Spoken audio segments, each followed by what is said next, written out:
Okay, tres, dos, uno. And we're talking about DFS Day06 7411. And I'm just gonna go there inside my million folders, and let's go and talk about that and complete that DFS. So here we were talking about what is DFS and how we can configure it, what's the benefit of that, and then we create it. So I'm just gonna do a recap of what we did, and then oh, okay. Oh, sure. They did. Door closed. But he's also leaving. So but let's just go ahead. This is DC and DNS, and we install DFS on this one, distributed file system. Anyone can tell me a one-liner, what is the DFS and what's the purpose of that? This is server 2, right? So now I'm gonna put server 2 here, and there we're gonna have the replication of DFS. We haven't yet installed DFS here on server 2. On server 1 we have DFS. What we did was, so any one-liner from anyone? Yes, correct, thank you. Anyone else? Okay, so File server. yeah, so it's a distributed file system. What was the basic idea behind it? What was the facility it was providing? Distributed file system. So it was providing, if I go a little further here, so providing a tree like structure for all the company wide shared folders. So yeah, if you have shared folders, so if I just create a provide tree like structure for all the company wide shared folders, so I'm gonna create a lot of shared folders now, or at least 3 or 4, and then we're gonna see how it really eases up our daily life and IT as an IT admin or system admin. So if we have 2 or 3 or 4 branches, so I'm just gonna start another. So if suppose we have 1, 2, 3, a lot of pyramids here, and suppose under the pyramids we have our offices in Egypt. No, so this is Toronto, this is London, and this is New York, NY, and Sao Paulo, Brazil. So, and this Tokyo. Okay, so yeah, Tokyo, and so we have global presence for our offices, and then we are so we have a lot of machines here, a lot of machines everywhere, and we have a lot of users who are sharing their data with each other. So oops, okay, so lots of machines. So what happens here, okay, let's give them also machines. Yeah, this is headquarters, Toronto. So what happens is that you have shared folders all across. So CEO is sitting here, CEO sitting, and directors are here, directors, and managers are here, and and secretaries as well, and all the other users. So there's a file server here, FS. Let's create a file server here. So file servers are always in every branch, right? Why? Because all the files are there, Excel sheet, PowerPoint, presentations, so they have their own folders with their own permissions, and so it's a secure server where everyone from higher management to all the employees put their very important files daily, and they check. So what happens is, suppose all these file servers have a lot of shared folders. So the directors here sitting are saying, hey, desktop support or system admin, can you come down to my computer and just map So there's files over here. So suppose one shared folder for CEO here, one shared folder here, one shared folder here. So in 4 places, in 4 branches, the CEO has a shared folder. Suppose actually it's always 20 or 30 shared folders. So and the CEO accesses these shared folders to access his or her Excel file and PowerPoint slides and everything, daily stuff, Microsoft Word files. So you can just map all those shared folders in map those shared folders to CEO's desktop. So then we did a map, how to map a network drive. Right? We did that, right, in last class. So we understood that, okay, if there's a shared folder, we can just map that shared folder. And where can you see that mapped shared folder? If we go there to the domain controller, suppose we can see this is a mapped shared folder, right, under this PC, right? And if we right click this PC, this is a map network drive. All you need to do is you need to have the shared folder path, right? So then if there are and we also logged off and logged in, and it's a permanent one. Like if once you map, it stays there, but sometimes you can miss it, right? So then you have to just put it again. Suppose there are 20 or 30 shared folders instead of 4. That's gonna be a bigger task. So any experience, anyone mapping shared folders for others? Were you able to did you had to use group policy for that? Yeah, you can do that. Some of them separate. Some of them you had to put group policy, Yeah. and through group policy they can have the shared folders always mapped there. They would just appear there, right? As a okay. So if did you have any problem with that ever? Like once you create a proper config that. So they have when you create the share folder, mm-hmm. in there Mm-hmm. they have a couple of folders. Yeah. So in Subfolders, there, yeah. Subfolders. So the subfolders they have a page, right? Yeah. Some other pages they cannot see. Okay. So it's kind of permission thing. Permission. Yeah. Permission things. Permission. So at least yeah. So the folders, once you create your map the folders through group policy, they just all appear, right? But they appear where? So they are still under this PC, right? They appear, or suppose there are like 15 or 16 folders even. They will just go, all it will appear like this, right? So when you log in, you should see those folders. And if they're gone, maybe there's a group policy did not reach, or maybe there was a problem there. So network issue, just log off, log in again. But what if you just give one URL to the user, one UNC path actually? And we tried to do that last time. We tried to give one UNC path. So after installation of DFS, distributed file system, okay, let me just put it on magnifier. So after we installed DFS, so on server 1, I'm just gonna try to go there and open the DFS. So tools, and there is this DFS management, and there we created a namespace called netplusdomain.local /company folders, right?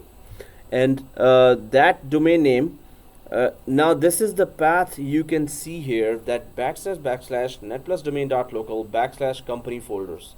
What if instead of going to this PC or my computer in Windows 7 and you see 20 folders there, you could just type a path which you can remember easily, and under that lots of folders, your shared folders which you wanted start appearing, right? So if you have just to remember this, and wherever you are across the globe in any of the companies, in any of the branches you're visiting here, Sao Paulo or London, New York, Tokyo. So as long as your VPN connection, if your site-to-site connection, your branches are connected, you can just put that one UNC path there, and that UNC path is, so we could just write that UNC path as well. If we install DFS, we just have to remember // or we could just put it there. We can even map that. It's still a UNC path, right? Shared path. So we can just put our domain name, net plus domain dot local backslash the company folders, right? So what we created was company folders. So if we could just line up all the shared folders under that and give the proper permissions for that, all the end users have to remember is this, right? So has anyone implemented the DFS? So you did not implement that, right? You implemented that. So is it useful, or mapping from group policy, or both are working? Did you remove the group policy, or group policy is there as well as this? Email, the management email. So what they want? What they want. Oh, I want it in a tree-like structure, or I want it in this PC. Yeah, under this PC. Yeah. There's some other patient, so the nurses they want to access. Yeah, as soon as possible. Folder, right? Okay. Maybe they are accessing from home, and maybe the group policy doesn't work. No, So from home they can access. so then UNC path. Oh, there you are. Shared folders, cool. Or from anywhere outside the company, they can also access. That we like the hospital they give through the portal. Okay. So they had to log into the portal. So portal they go to the policy. Oh, okay. Yeah. Okay. Cool. Which hospital? Scott.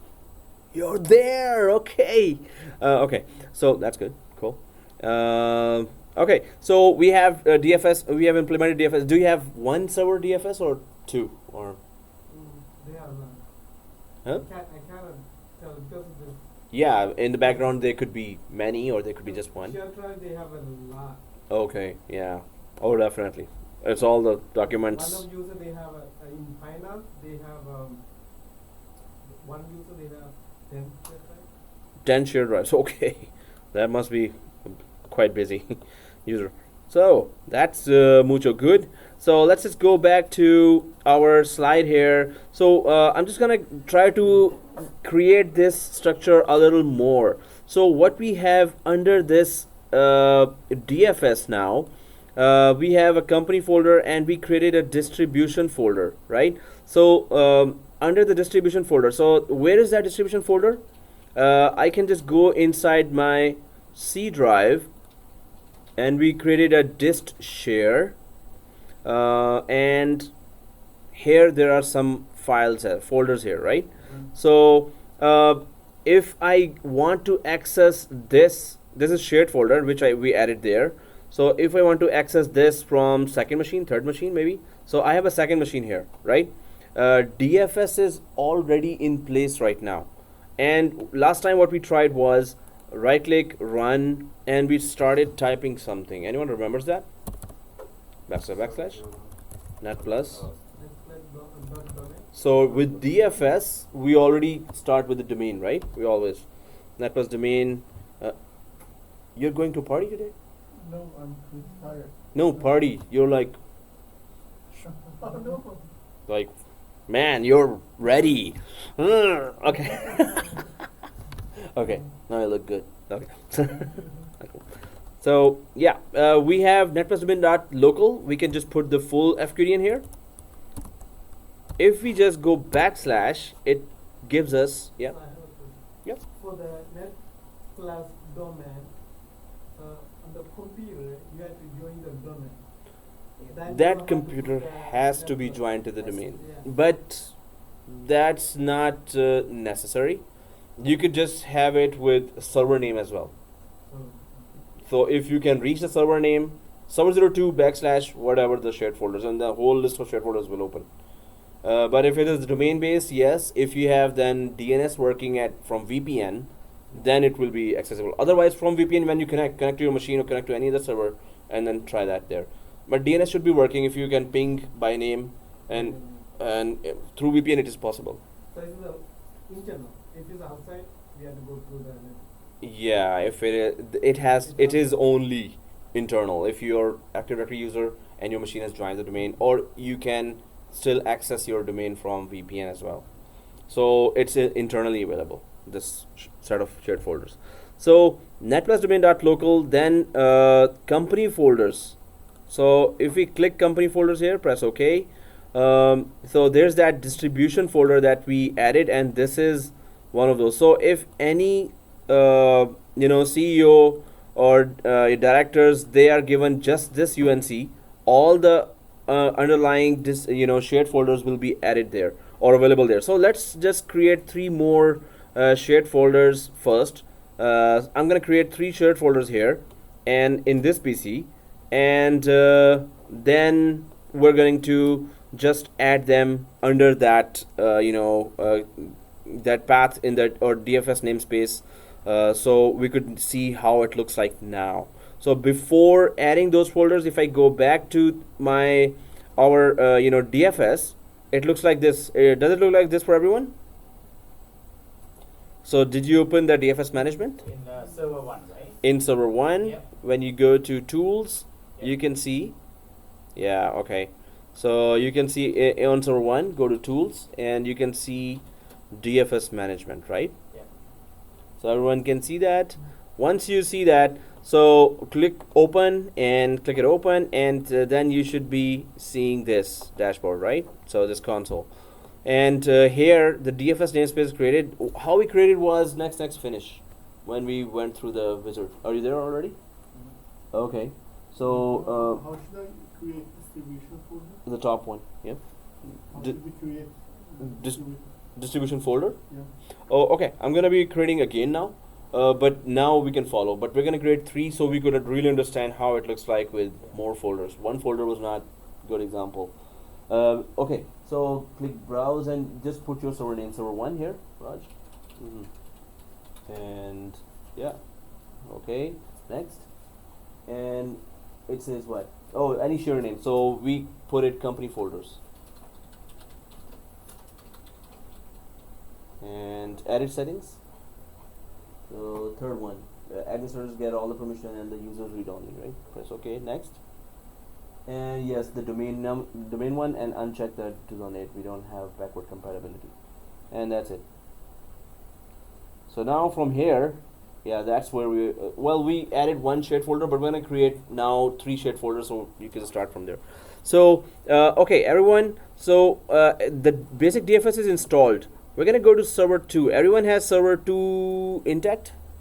Server 2 is there, right? Or Windows 8. You can do it on Windows 8 as well, right? Yeah, you have Windows 8 as well. Yeah. Is it started for everyone? Yeah. Okay. Oh, it started. So either or server 2 or Windows 8, it's okay. We're just creating three shared folders now, right? So I'm starting my Windows 8, and maybe it just comes up now, like now, like oh, it's there. Cool. So I'm just gonna quickly, since everyone is logged into Windows 8 as well, but this can be done on server 2 as well. So it doesn't matter it's Windows 8 or server 2, it doesn't matter. We're just creating three shared folders, right? So I'm just creating. So server 2 is also available for everyone. Okay, and Raj, you could do it on Windows 8 as well. It doesn't matter. Server 2 is starting. It has started, but again, Yeah, it's gonna take time. logging in. So everyone is on Windows 8 Yes. because I don't want anyone to be confused as well. So okay, let's open the Windows Explorer or the yellow folder, C drive. Everyone is there inside Windows 8, Yep. inside C drive. Yes, new folder number 1. So we can just go for management, one folder. Second folder is accounts. Third is marketing.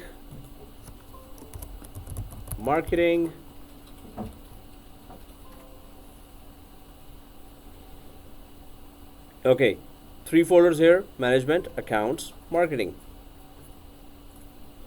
So management, let's just share this. How do we share that? Right click, share with specific people. Everyone there? Yeah, okay. Specific people. Yeah, Tanesh? Were you? Yeah. Okay. Right click, yeah, management, and then as we know, everyone is a specific. We have add everyone there. In production environment, I would, maybe there we already have a security group called management, which we would add for just management, and security group for accounts we add for accounts, and here we're just adding everyone, right? Just Yeah, read. Just read exactly. Done. And then accounts, exactly the same steps. If I right click the accounts, go to share with, go to specific people, again the same thing for right clicking accounts, and then we go for everyone, and then click add and click share. Then marketing, share with. Why am I really saying you can, the folder you cannot be shared? Advanced sharing. What about advanced sharing and activity? Okay, go to, thank you, go to advanced sharing. Do you have advanced sharing? 1 second. Okay. Cannot be shared. Why would that be? Maybe you don't have one. Hey, he's the system administrator of his network. Come on. Download from the administrator position. You're logged in from, yeah, any account can share. Okay.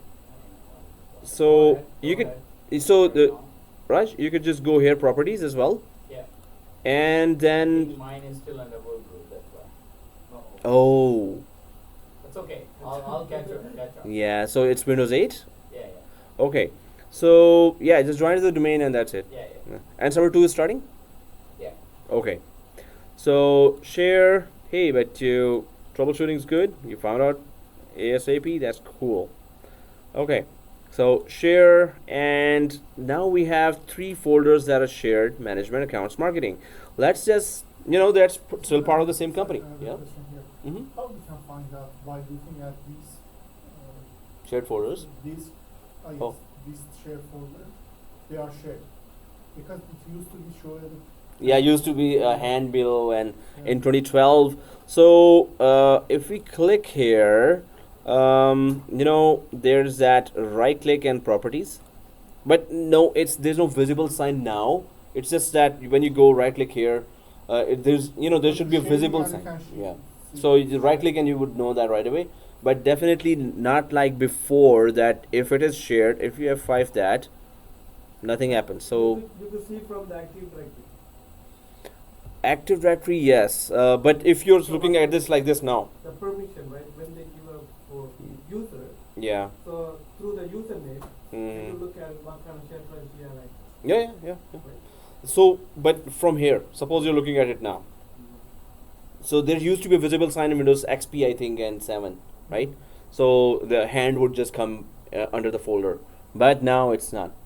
So they removed it maybe for secure reason, but yeah, I'm not sure why they removed it. There was one guy who was telling, hey, if you do this, then it will file them extensions. But I'm just gonna do a quick look here. He did some things change here, then it started showing a green line under those. But anyway, yes, by default it's not showing. Okay, so 3 folders are created, and let's just add them to DFS as well. And in our case, maybe we have added them to Windows 8 or Windows Server 2, doesn't matter. Just remember that if I'm putting a name of Windows 8 and you've added to Server 2 or server, then just put that name and don't follow me, right? So let's go back to our Server 1, where our DFS console is waiting for us. 001. Server 01, and DFS management console is open for everyone. Mm-hmm. So if that's the case, let's right click, and now we can see those options here. New folder. So now we're gonna add a already created shared folder. So this is one exercise, is add already created shared folders. Second exercise we're gonna do right after this. Oh, there's no shared folder there. Through this setup, we can remotely access the C drive of the remote machine, create a folder and share it and add it here. We can do the whole thing from within this console as well. That's another option that we're going to do after we add already added created shared folder, right? The shared folders are already there. So new folder, and the name is there. So we can just okay, it was the management. First one is management, right? So management, and click add. When we click add, it's asking, hey, where's that? Now we know the path, right? So in my case, actually, I need to understand, remove. I need to see what is the name of the machine. forgot that. So I'll just go to command prompt and type a command called hostname. That tells me the local name of the machine. In my case, on Windows 8, in the command prompt, I put this command hostname and it tells me win8 client01. It must be different for you, right? So this hostname command really gets handy when you quickly want to know just the local name. Although you can just right click this PC and know this as well. But if command prompt, you're the command prompt person, and just go here. Win8 client01 is my machine name. You could just know your machine name and just add it there, right? So win8 client01. So I'm remembering that win8 client01 for me, and paths to the folder. So I could just browse here as well. So everyone, if you go back to server 1, if you know the name of your machine where you created 3 shared folders, right? Everyone did that? Let me know. Let me know who's where. Yep. So you're getting the machine name, right, Matthew? And you, Raj K. Yeah, you're done. Oh, you read it already. Okay. So Raj B. Coming. Okay. So you joined the domain and already started, right? Cool. You're there. So we just need to create 3 folders. You know that, right? Got it. Oh, cool. Yeah. Marty, where are you? I'm still Setting up. So first machine, template machine is being set up. Yep, that's what I'm doing. Plus cloning as well. Cloning I'm doing. Cool. So naming convention, you're following the video as well? Yeah. Way to go, man. Sorry, the video through the Google Chrome. Those videos on the NetPlus College site? I'm fine. Oh, It doesn't show up anything. okay. Ugh. Fine. Guys, just a sec. Pause. Resuming. Okay, so if you're there, right click, Yep. new folder, Yep. right? So first of all, we're just adding the folder called, management. For the management, we're adding that folder. So we could just also add the set of folders for management. We could just create later. So we're putting the folder name here, management, but then we're gonna go for add. When we go to add, now where's that folder? So I could just go browse here, and I remembered the name of that machine. So right now it is showing the shared folders of server 1, and in my case the name is win8 client01. So I'm just going to go back here, and as soon as I put that name, it's going to start showing the shared folders of that machine or server, client or server. So it's win8 client01. So show shared folders, just click that button and it's going to start showing the shared folders of this machine which we just put the name of, right? So click, and we created these 3 folders. In my case, I created on Windows 8. In your case, if you created on server 2, you just put server 2 there and click show shared folders. It should be showing those, right? Yeah. So management, let's just add that, right? So I've clicked that, yeah, and press OK. So now the path is there, which is the actual path of a shared folder, Yeah. right? So the machine name and the shared folder name, right? So press OK and press OK. So we have this structure, we're building it. So let's just, is it showing the same way to everyone? Yeah. Right, Matthew, as well?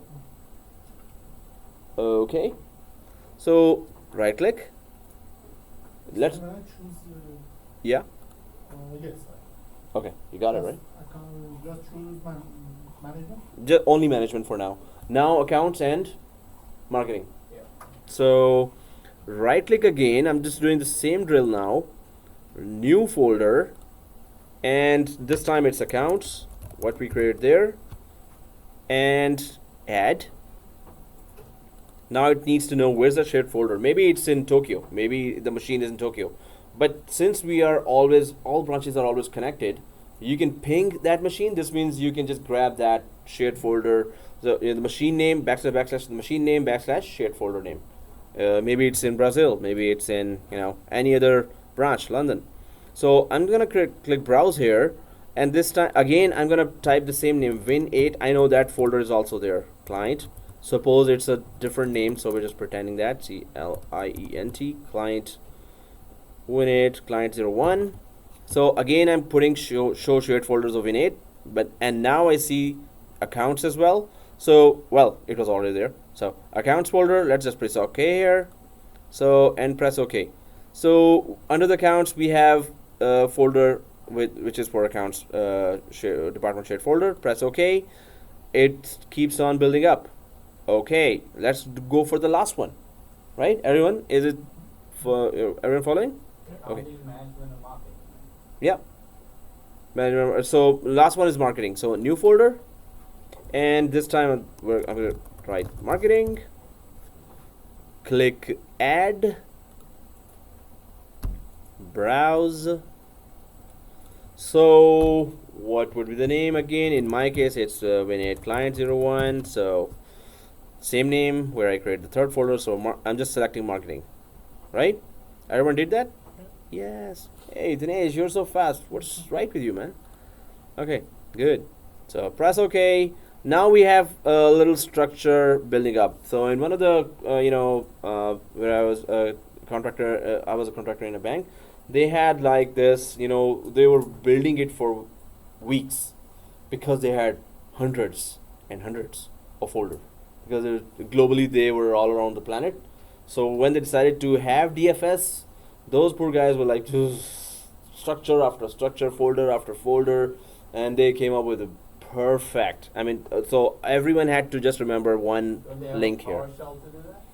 Well, this is one thing when you're creating folder. Yes, they can do it with PowerShell, but yeah, they took it manual. We wanted to make sure everything is perfect. That's a one-time thing, right? It's a one-time thing. So unless they want us to change. Oh, just change that subfolder. Don't share that one. Share the other one, top folder, and change the permissions. Yes. Otherwise, there's a one-time thing. Okay, so we have now in my case 4 folders, in your case maybe 3 folders, doesn't matter, 3 or 4. Let's see how it looks like there, right? Do you have 3 machines open or 2 machines? Whichever machine you can try to see this. I can just go to server 2 here, whichever machine you can select from, even Windows 8. Oh, let's go to Windows 8 actually. So Windows 8, I just want to see now how does it look like after creating those 3 folders as well. So I'm going to go to run. As long as I have an Active Directory account, as long as my machine is joined to the domain, // net plus domain / net plus domain dot local / now it shows all the shared folders on that machine. So yeah. Yeah, so it's / company folders. No, I can use the server 01. We can use that. We don't have to follow the domain. In one of the banks, we used domain. Now I understand your question. What you're saying that this is a USC path we do every day. We create it. Okay, so you had that. Yeah. Cool, So cool. we didn't give it to anyone in the Oh. company employee side. Okay. Because they definitely cannot access it because if Yeah. they don't have access, they will see the folder, but they double click it says access denied. Oh, you didn't give it to outside. Outside. It's Okay. only in IT. Okay. So whenever you want to Okay. add a path for them, map, Hmm. you go to the C place or // But you didn't give it to the employees Employees, itself, yeah. the end users as well. end users, no. Okay. Because end of the day, it's confusing a little bit. It's a technical background, be. right? So person, if they put like / instead, they put / We gave it it's to- not working and they submit the ticket one more. It's like, oh, Yeah. are you kidding? We gave it to 80,000 users. Yeah. But they had their desktop teams and it was coming, and we created screenshots and emailed them before even it was coming, and we created a video as well Okay, so that. with click, and they took their time Right. and their folders were still accessible. Okay, one more good thing, those folders you add here, they are still accessible separately as well. Yes. So this is just an extra system. Take your time to learn it. This is not the only, your folders which you used to access are not gone. They're still there. You want to access / Win8, go ahead. But it's now in the bigger structure as well. Yeah. And you just need to remember that one / UNC path. That's it. Inside we just remember this But, part, yeah. and as many as they want, whatever they try, Hmm. they just right click back. Yeah. Right. But user awareness still is one thing. Yeah, it's a big issue sometimes.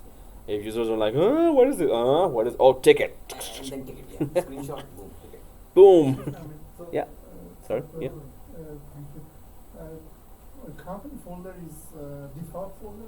So this is the top folder we created just to I don't land on the remember. shared folders. I do not remember to make this one. When we were creating the first time, so it asked should be a domain there. Then it asked for one area where we put do you want to give it a public name? So when you are typing now here net plus domain or local, what's coming? No, I already have company folder. Yeah, we created it last class when we were first installing the DFS. Yeah. Yes. There was one page there was because asking. I haven't reviewed last class yet, but I was surprised. Where does it come? Hey, in the interview they asked that? Oh, you had an interview. Oh, did you say interview? Really? Review. Okay, so I heard an interview. Yeah. I need some coffee. Yeah. So in the review it was not there. Maybe I paused the video. That's there. I have already. Okay, have company cool, folder. cool. But I couldn't Remember, yeah. Oh. Did we make this folder? Oh yeah, or during the default visit. folder? Oh no, we made it. Yeah. Like for example, sysdom. Yeah. Oh, it's on domain controller. It's not supposed to be on domain controller. Otherwise, and definitely in production, no way it should be on domain controller. Because then everyone is seeing, oh, we have syswall. What is this? Technically, like delete. Okay, sorry. But yeah, we should not have that on domain controller. This is just private lab. Yeah. So that's it. Right? Yeah. Okay. Oh yeah. You had a question, right? I create one shell, right? Hmm? The software. Mm-hmm. We had one of two users is in pharmacy. Okay. So even the two user, one of user, he have a full access. Mm-hmm. Another user, he doesn't have a full access. Okay. So So. that the folder, so the pharmacy, they want to access the manager, she cannot access. Oh. And when she complained that, oh, I want access to this. So that folders I added for the manager side. Okay. So that application Hmm. is supposed to be ISO in there too. Oh, the ISO. Yeah. Okay. So the application permission has to be there as well. So for the users too. Mhm. So you just had to put some extra folders there. Yeah, the And- documentation. Okay. Okay. Some manual work in even after implementation, some manual work is always required to get the user really be seeing everything and the permission. So this we are adding shared folder now. Maybe you already put a permission there, so it's gonna just take that permission. It's not gonna change anything, right? In the end. But then users after implementation, users will complain, hey, I cannot do this. I used to do this, but I cannot do this now. So definitely, it's a manual step as well. Some manual step. Okay, if I put this company folders and press OK here, so all the folders are showing here, right? So it's quite easy to give this one UNC path. Although some users will be used to going to this PC or my computer and checking all those folders, but other users would just say, yeah, that's even better. So if we start creating a subfolder structure here, that's going to just be easy for everyone. So when I double click that, why am I not able to access it right now? Anyone please try this. Double click that. Oh, seriously? He's outside, Raja. Okay. Sorry. Now, so it's management, marketing, and distribution folders are showing there. And if I go to server 2 and open the same thing here, server 2, well, it's already open. Server 2 is the same link, right? So press OK. The same folder appear. So now I can, well, distribution is there, management is there, marketing is there. Seriously, why is it giving me errors on when I open the same thing from Windows 8? Go ahead. So access is denied to who? Okay, that's the question actually. To who? Not plus admin? Are you serious? How dare you deny me access? Okay, management is not accessible. You might not have permission to use this network resource. Contact the administrator. I am the damn administrator. Okay, so marketing. Seriously, from Windows 8 only, while server 2, I'm still logged in from Net Plus Admin, and I am able to log into all the folders. So one is the base. Sorry? Who are you logged in as on Windows Server same net plus admin on all three machines. But Windows 8 give me, you don't have permission. So, Maybe mhm. unmap the hard drive and then remap it. So it's, you know, just a shared folder that has been added just to DFS now. Yeah. So yeah, we can just recreate the shared folder, but we added everyone to the shared permissions. So with everyone, it's supposed to be giving us, but we can check the permissions here, right? In DFS console. So anyone check that Windows 8? Are you able to open the folder right till the end? Are you anyone on Windows 8?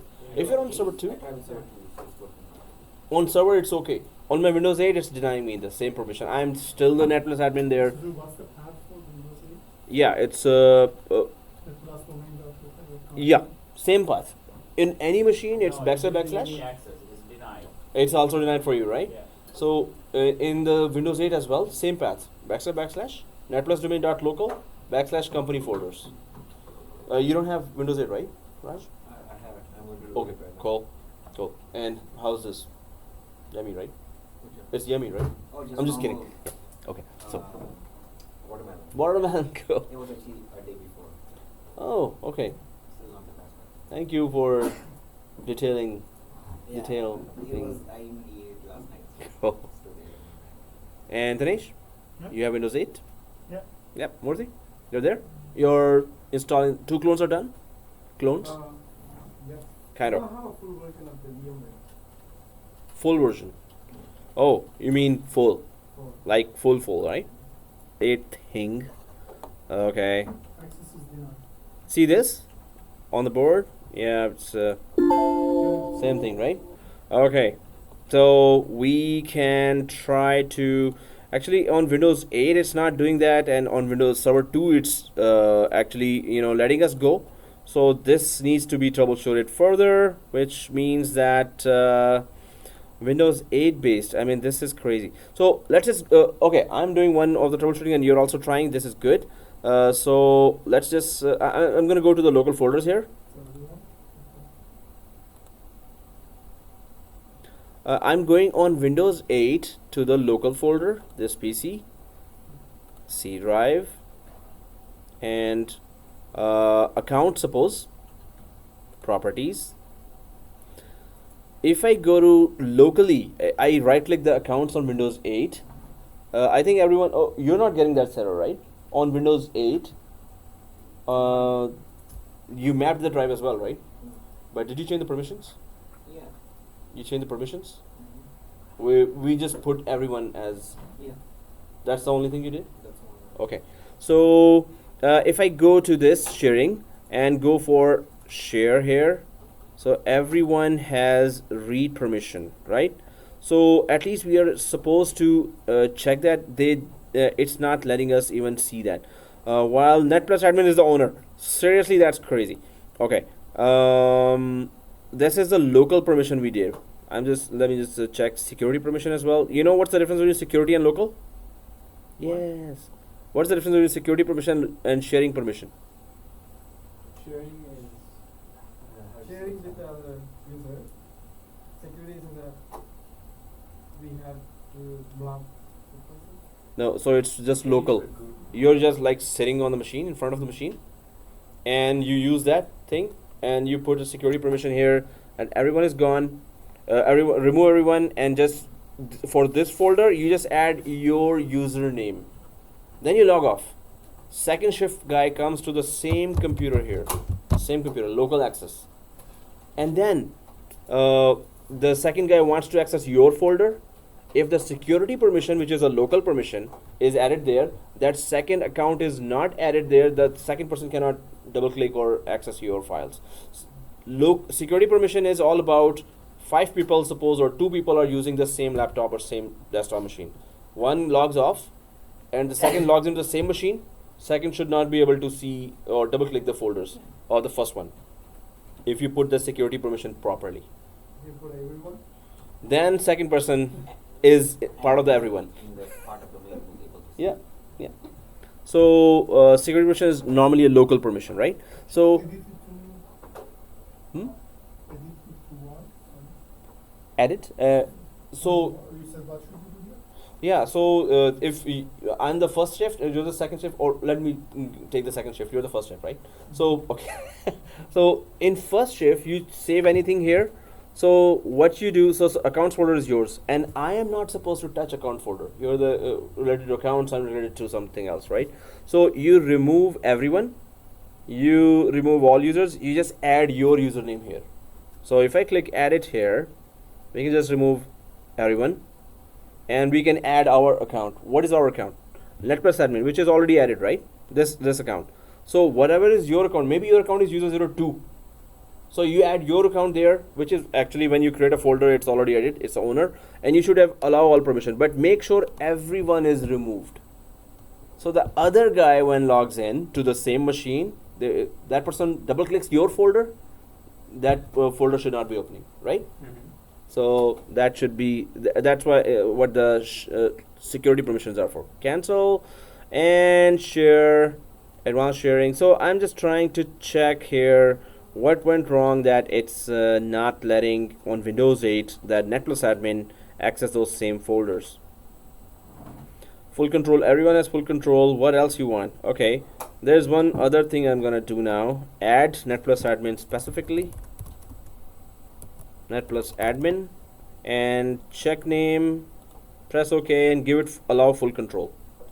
So guys, again, what I did, if you right click the accounts folder, let's just check that, right? You're in the Windows 8. Windows 8.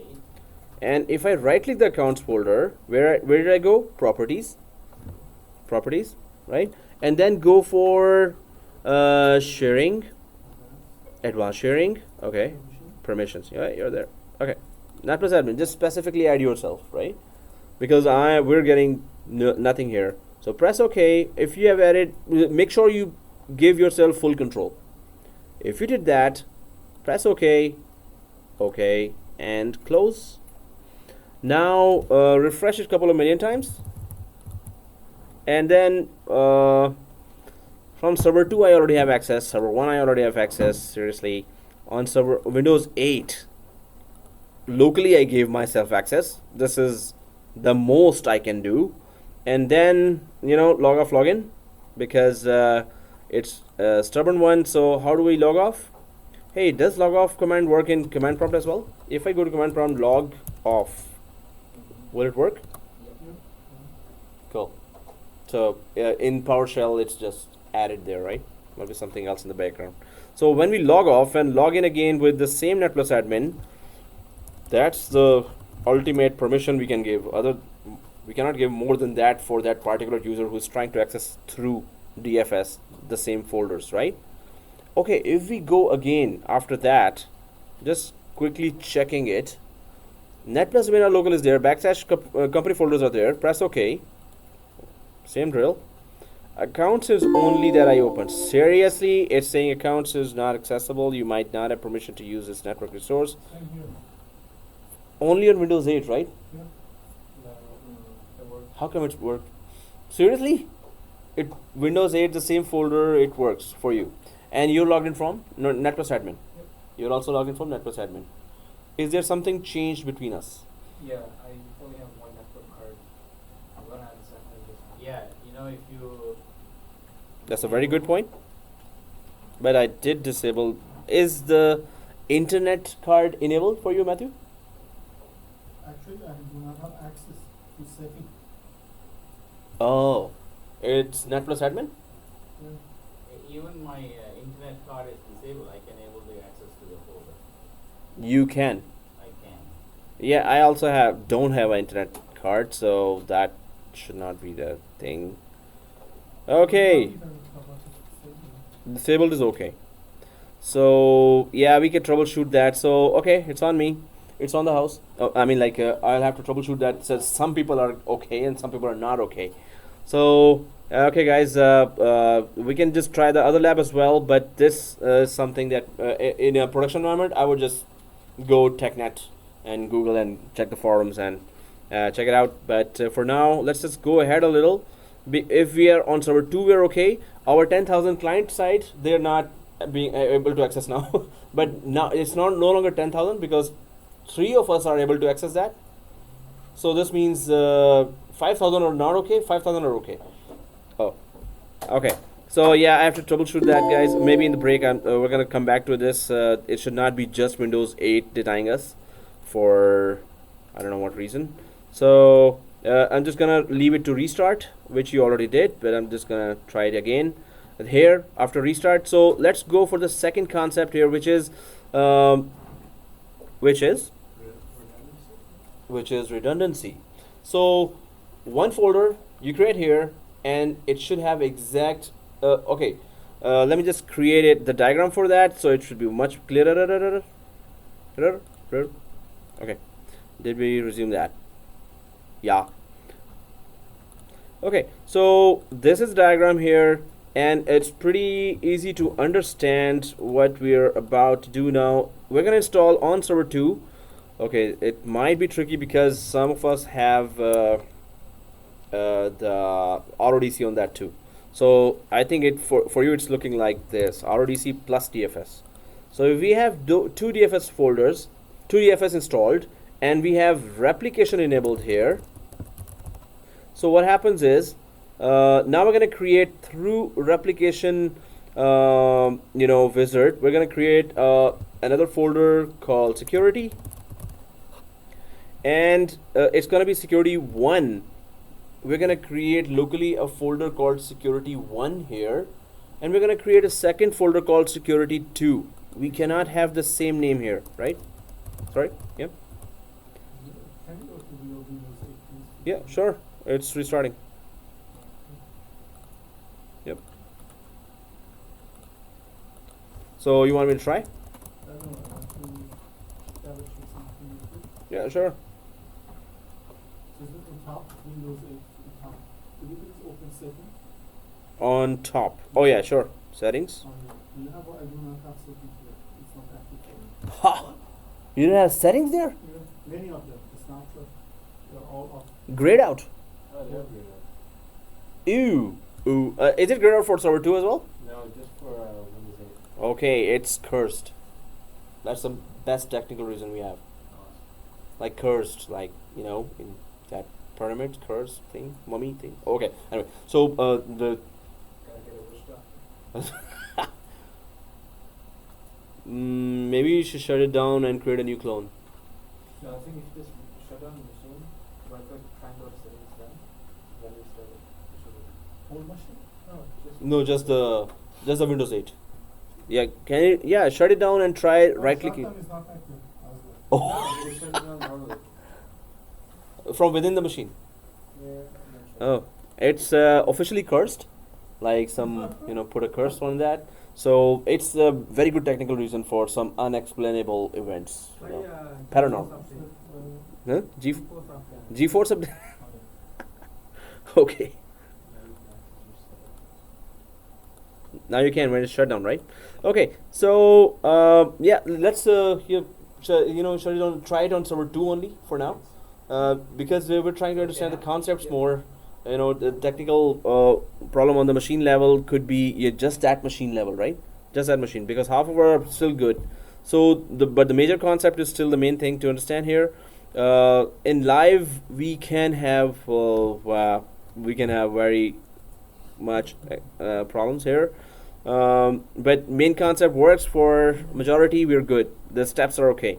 Okay, so marketing, management, distribution. So we were talking about a concept here that security 1 and security 2. So what we're doing is main objective. If we create a security 1 folder here, and if we create a file here, file 1. So we're going to create some files here, file 2. And as soon as we start the wizard, replication wizard, we have to start. And then we're going to pick up this security shared folder. It has to be a shared folder with 2 dummy files there. And the wizard will ask first, okay, what is the source folder? Then the wizard will ask, what is the destination folder? And it is supposed, as soon as it creates a destination folder on the other server, it's supposed to just copy those file 1, 2 there, replicate, sync those file 1 and 2 there. It's supposed to do that. It's like our DC or DC2. replication. Exactly. So this is on folder level, which is wow. Like you're creating an automatic copy somewhere, which is cool. If it works. Oh, Okay. so that's why we checked the DFS replication box. File history. So that is DFSR. It's a separate service, but that's pretty confusing. So there is a distributed. What is this called first? Distributed file system here, DFS. It is DFSR there for replication. DFSR. R means replication for the same file distribution, but this is domain controller files are being replicated this time, so it uses a separate name. It just adds to DFS another R replication. So but they're gonna confuse you, they can confuse you easily there. Okay, which service replicates between two domain controllers? So we can just say, yeah, it's DFS. No, it's DFSR, which is for domain controller replication only. In the background a service is running in the background, which is DFSR. But this DFS has nothing to do with that DFSR, right? Okay. So it's a replication service. They put the name there. Sometimes Microsoft just do it, and they don't give a reason for that. Like So this is not DFSR. this is not DFSR. It's just for file and folder replication. That's all. Okay. That has everything to do with domain controllers replication, Okay. right? In domain controller management, we're going to be talking about that service. DFSR, sysvol, how do they really cooperate with each other, replicate, sync. Okay, so the concept must be easy to understand here, that the wizard, replication wizard, would just want, hey, where's the first folder on this server, and where's the folder where you want to sync all the contents of this folder, and that's the basic concept. Then after we create that, we're going to create a third file here after creation. So after creation, first of all, these two files should be showing there after a little time, and then the third file we're going to come back and create, and it should show up. We're going to just see how soon it shows up, right? So and it should be soon enough, like it, or depends on how our replication is going on or will go on. So we need to start a replication wizard, but before that we need to have a DFS, an empty non-configured DFS we need to install on server 2. Now we have RODC on our server. That's going to be a little challenging now if we have RODC already, right? So let's go ahead, and first step is, so I'm just going to put the steps here. Install DFS on server 2 because it's always servers that will do the replication and make the files available for users. And second thing, start replication wizard on any server, but preferably server 1. Server 1. Before even that, guys, create security 1 folder, shareable on server 1, and security 2 folder on server 02, and they should both be shared. So now these are the steps we lined up. If the folders are already there, we're gonna run that replication wizard, and the main purpose, whatever files are there in folder 1, security 1 should be automatically replicated server 2, security 2 folder on server 2. If that happens, we have a good replication. We have a good redundancy for the on folder level, like folders could be replicated as well automatically. Whatever you change here in security 1 should be in security 2. So it's understandable, the concept, right? Yeah.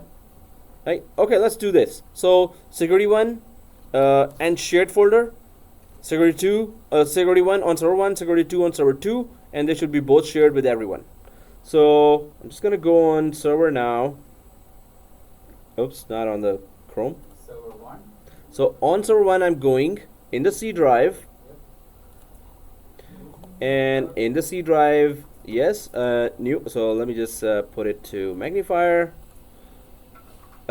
New folder security 1. Okay, on server 1 in the C drive, security 1. Right click. I'm just sharing, basic sharing, right? So it's specific people and everyone. Add. Let's put it to read and write because we're going to be writing over the network as well. So what I'm doing is I created a security one folder, right clicked it, went to sharing, added everyone, and added read and write for everyone, right? So share, everyone got that, right? Share, and this is the share path, server 1 / security 1, done. Now I'm going to server 2, create a folder called server security 2, and share it with everyone with read and write. So it should not be read, it should be read and write. Okay, server 02, going there because replication would want to, write as well. So everyone read and write. Yeah. In production environment, if it's a security folder, maybe the security department's security group will be created. The groups in the security group, distribution group and security group, right? So security department, security group would be created. I would just add that security group. Maybe security department wants not 10 people, maybe the 10 employees are there, they want just 5. You could create a separate security group for that, right? So whichever specific people wants to access the security one folder, just add them. In our case, it's a private lab, so let's just go for all out access, read and write everyone. So C drive, on server 2, right click, new, folder, security 2. Okay, right click, share with specific people, same drill, everyone. I need to yawn. Okay, read and write, share. I think we're good with sharing now, right? We're experts of sharing. Okay, so that's the 4th folder we created and shared it. So make sure that everyone has read and write and not read only, right? Read only, right? Okay, so once the basic 2 folders are there, server 1 and server 2 have those folders and they're shared. So let's just go and start that wizard of replication. Everyone ready? Yes, thank you for the reply. Oh, right. Where are we going? Server Okay, 2? cool. Ready? Server 2, you created security 2? Yeah. Way to go, man. So, but with everyone, read and write, right? Okay. If it's read only, it's gonna give you an error right away because it cannot sync then and cannot write there. So on server 1, let's just go to that console which is already open. This one, yeah. So there's a replication also available, right? Replication. Everyone sees that, right? Yep. Because we added both the first time. So right click, new replication group. Oh, it's there. Okay. So new replication group. Let us go ahead and try to do that. So click the new replication group here. Multi-purpose replication group. Everyone on the first page? Yes. Thank you. So this option configures replication between 2 or more servers for publication, content sharing, and other scenarios. Replication group for data collection. Okay, so it says here, yes, between 2 servers, any folders you want replication, it is going to do that, right? Replication group for data collection. So there's a 2 servers sending everything or syncing with each other, and then there's a data collection here. This option configures 2-way replication between 2 servers, such as a branch server and a hub destination server. This allows you to collect data at the hub server. You can then use backup software to back up the data. So between the branches, if you want to configure 2 file servers, hey, replicate everything crazy, whatever this guy doing in New York branch and whatever this guy's doing in those guys doing in Toronto branch, just replicate the whole thing. Not whole thing, we still select folders. Which folders are very critical? Maybe there are thousands of folders, so hundreds of folders. You can't just go ahead and replicate everything, right? Go for the most important big folders, and then go for your attendance. Yeah. Oh, sorry. So pen. Yeah. Okay. So yeah, the attendance has nothing to do with this. So we were just talking about. Okay. Hey, thank you. No, thanks. So Multi-purpose replication is between two servers for normal folders. This is big data collection between two servers across the branches even. You can do 24/7 replication. So we're just gonna go small for now, and yeah, between two servers in the branch, and no big deal here. So let's just keep selected multi-purpose replication group, right? And go next. Name of replication group, type a name and domain for the replication group. The name of the replication group must be unique in the domain that hosts the replication group. The domain is already there, so it's a security department, DPT. Okay. In description, in a production environment, I would write, whatever is important for the second administrator or other administrator need to know. And we always try to sync each other, because I gave some service, I introduced something, I configured something, and the second administrator gets a complaint for something else, so I should put some notes there. Hey, this is how we configured it because of this reason, or some other way to update the other guy. Okay, anyway, so security department, nothing else here other than security department. That's it, right? Next. Yeah. Next, and now click add, and then select two or more servers that will become members of the replication group. Okay, there are two servers we already have, server 1, server 2. So click add, server 01. If I check name now without pressing OK, it detects server 1, server 2. If I check name that without pressing OK, so both servers are detected, right? Underlined, right? So now we can press OK. So this is on Windows 8. This is on server 1. Server 1. And wherever the DFS is installed. Okay, one thing we or me forgot. What is that? DFS not been installed. Seriously, you knew it all the way and you did not remind. Okay, so Testing you. okay, you were testing me. God, I'm supposed to say that. Okay, so guys, we don't have that, so so we can cancel out. No. So yeah, that was just for warm up. That's a trailer. We're about to do that. So this was a recap, right? No, trailer. Okay, you're already there. Yeah. God. So sorry, guys. Server 2. I could just stay here now, because if I add server 2, it's not going to detect that, right? Raj? Yeah. Oh, that's nice. Oh. Thank you.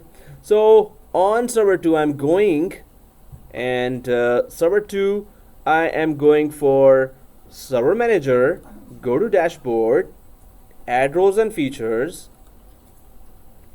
Really, we should do it with PowerShell. Okay, add roles and features. Everyone there? Yes. Next, until we reach the Rolls Royce. Up. Okay, so then we go file and storage services, expand that, file and ice services, expand that, and we must have the data data replication, of course not, DFS namespace, and DFS replication. Data data replication. Seriously, what's wrong with me today? Okay. Oh, okay. So just these two. DFS, right? So thank you for that question. That made me think, oh, I didn't install DFS on the second one. I was getting an error very soon, but before that you alerted. Toot. Thank you. So DFS namespace, DFS replication, next. That's it. Nothing in the features, next. And well, I always have a bad habit of doing this. If it needs a restart, it's gonna restart, otherwise it will not restart. Okay, so once DFS is done, we can continue with that. So it's going to detect on server 2 a DFS to send replication to. So yeah. Okay. Is it cold or is it me? Okay, whatever. I'm cold. All right. So while it is still doing that, we can. Oh, it's done. So is it done for everyone? Kinda, Yeah. sorta. All right. So Close. Now, maybe we have to restart the wizard, but if I just keep on going and it detects during that, we're gonna be lucky, otherwise we're gonna restart from. So replication wizard, I'm telling it, hey, server 1, server 2 are taking part in the DFS. If everyone's on that phase on server 1 right now, let's press OK, and if no error pops up, we're good. It should detect that. If it doesn't, we're just gonna cancel out and start over. Okay, server 1, server 2, everyone there? Yes. Okay, next. Okay, what's full mesh and no topology? The diagram says it, right? So full mesh, it's like everyone connected to everyone, right? Full mesh is you have can sync with everyone, every other server, right? Maybe there are 3 or 4 DFS servers you're introducing, so every server updates everyone, right? There is no one server that gets update and then send it to others. No topology, select this option if you want to create a custom topology after you finish this wizard. No replication will take place until you create the custom. We can just say, okay, server 1 can just sync server 2, but don't go sync server 3, which has DFS, but don't go it now. Don't do it now, right? So full mesh is okay. Everyone updates everyone. We have just 2, so it's okay anyway. All right, next. Okay, now replicate continuously using the specified bandwidth.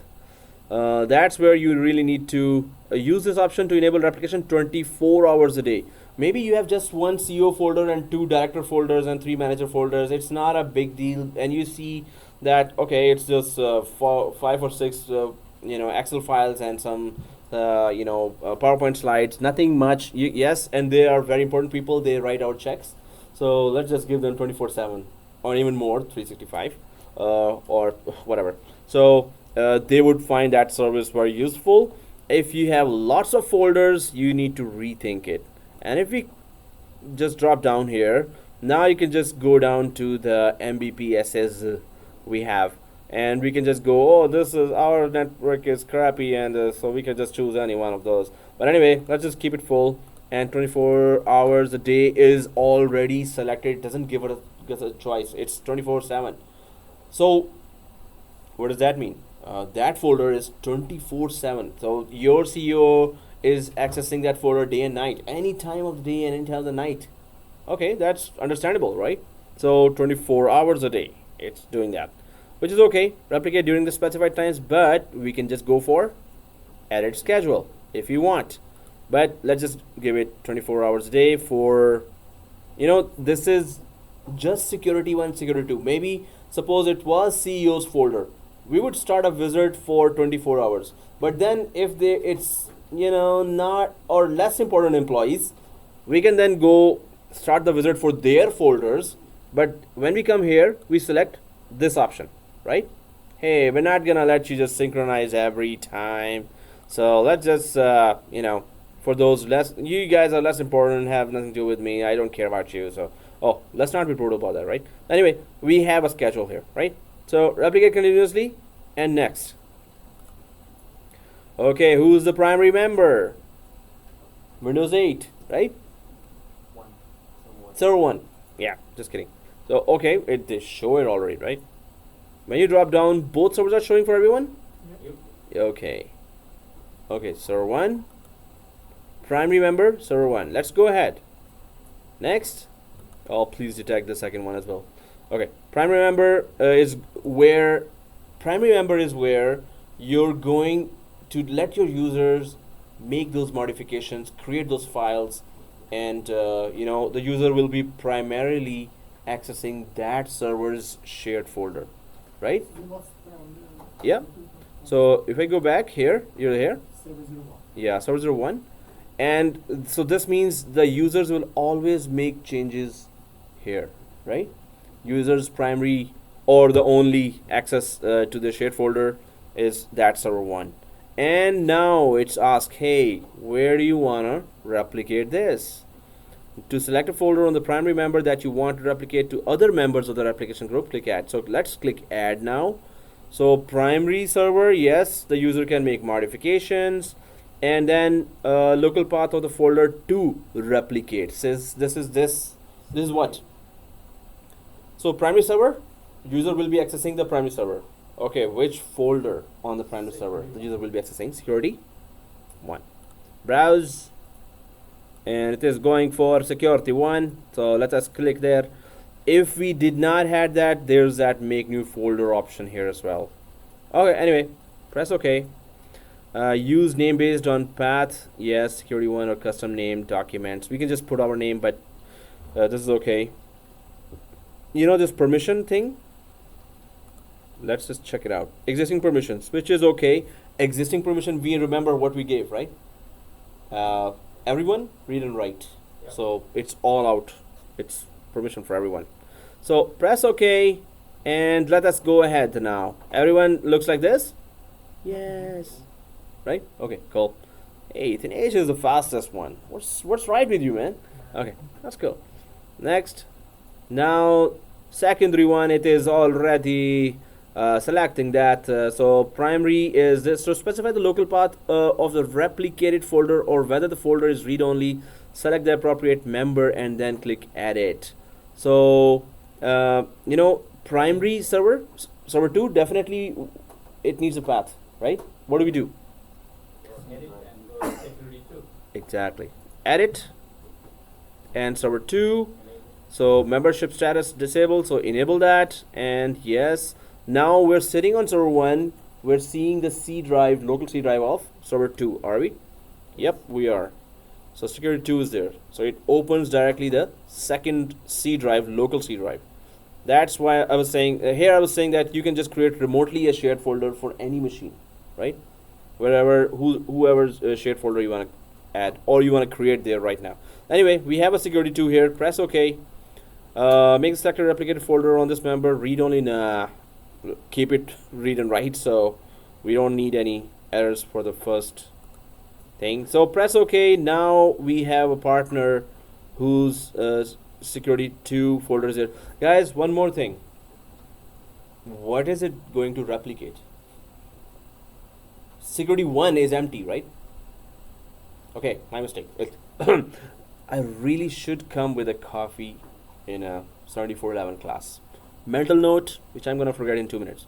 So, okay, so we are still on server 1. Keep this window open. Keep this window open. I want something to be replicated for a proof, right? So inside security 1, let's create 2 fake files, or files, empty files, fake. Okay, so we are still on server 1, everyone, right? Everyone. Okay. So do not do anything to the screen. Keep it open. Go to the Windows Explorer here. Go to security 1 folder, which we created in C drive, and just create 2 files, right? So right click inside anywhere, text document and file 1, and right click anywhere and new text document file 2. Should look like this, right? Dude, it done? Whoa. You didn't even let me drink one sip. I thought I will have time. Alright. Now we have something to share. Okay, and we created only on security 1. If it turns up on security 2, our application is good. So we go back to where? Okay, DFS replication wizard. Wow, during the wizard we're doing this. Yeah, we should have done that before. So local path. Okay, done. Everyone, this is showing the security 2. Yes. Next. Okay. All right. Seriously. Okay. So success, everyone, or not? To size the staging folder quota large enough to prevent replication from slowing or stopping, you must take into account the size of the files to be replicated. So try to make sure that the size of the files are not 1 GB, 2 GB, or don't put a movie in security 1 or ISO file of 4 GB or a lot of that kind of stuff, which is movie again. So, you know, it's just put songs, MP4s and everything, right? So it's gonna get heavy, it's gonna use up bandwidth, and lots of iPros are gonna be What's that stuff we're syncing anyway? Oh, it's CEO stuff. Go ahead, sir. No problem. Okay, close. Replication will not begin until the configuration is picked up by the members of the replication group.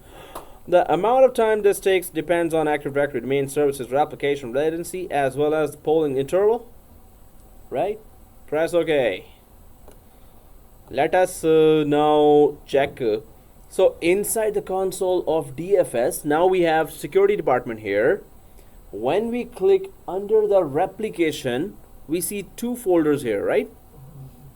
So what happened till now? So on server 1 we had two files. Let's just go to server 2 and refresh it a couple of million times and give it time.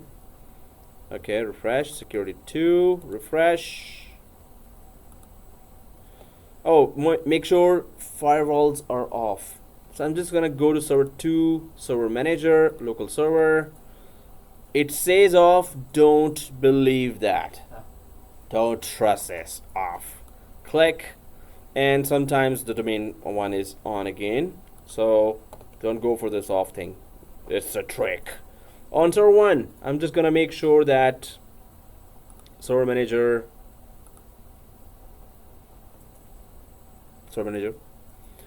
it says off, but and it is off. Oh, okay. Today you're playing nice. Okay, playing fair.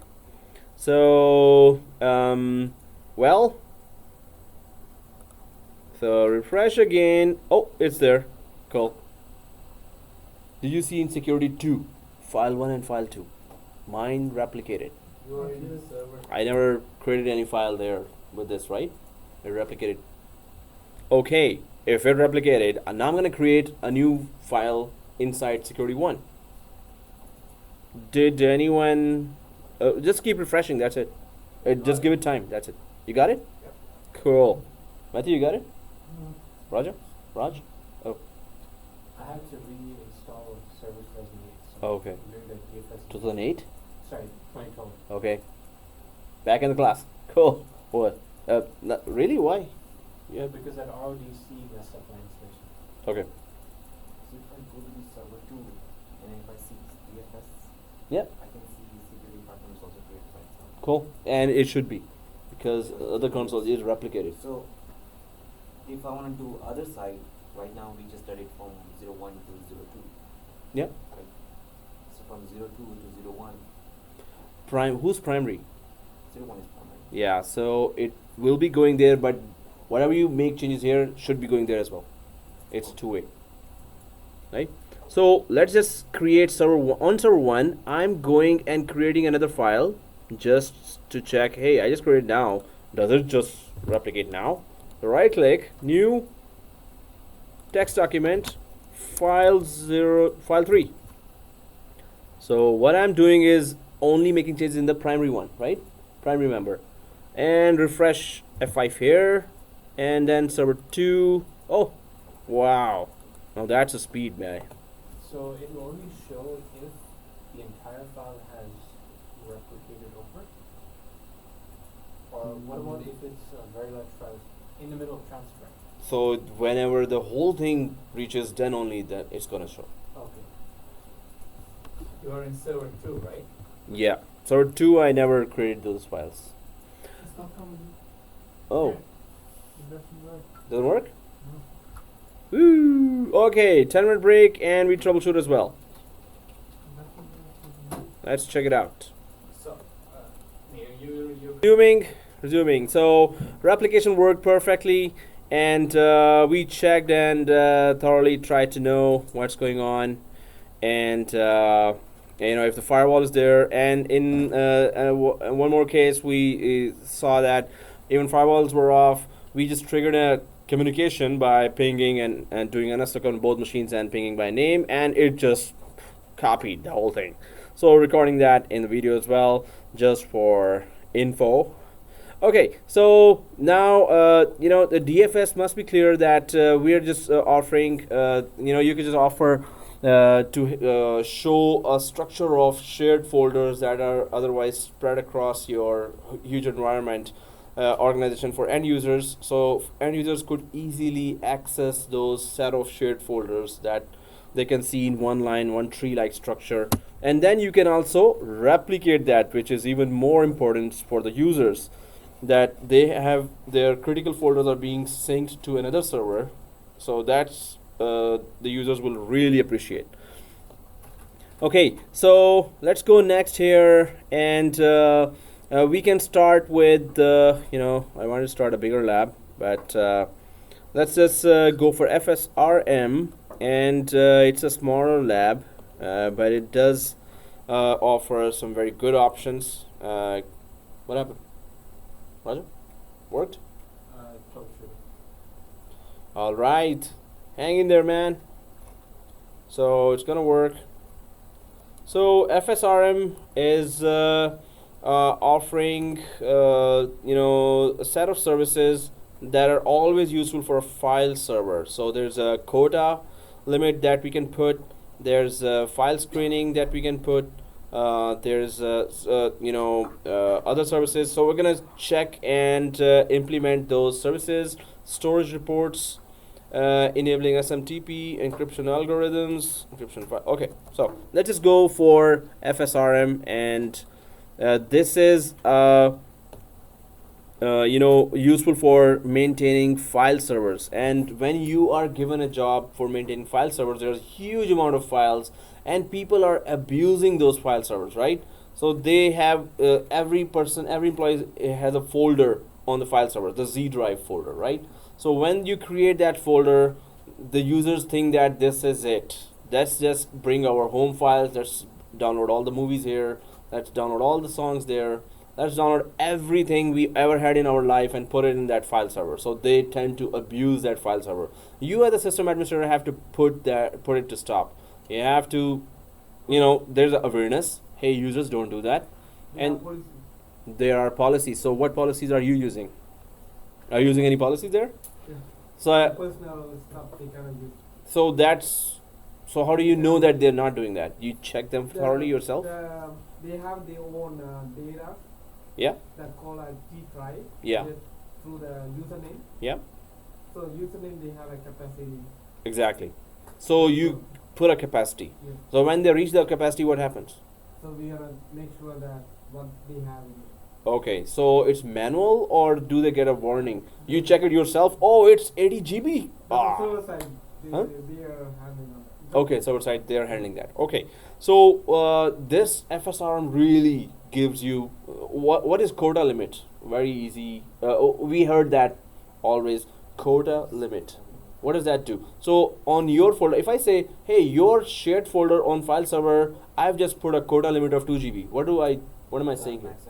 So it's Limited space. Which means as soon as you start filling up file up to 2 GB and it reaches that space, what happens? You can't delete. You cannot download anything, save anything there. That's the only folder you have.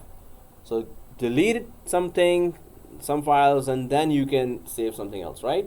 So if you don't put quota limit, it just increases, and users are just abusers, right? You put any kind of awareness, they just keep on putting, yeah, it's my folder, come on, what's with you? No, you're affecting the whole server now. So what do?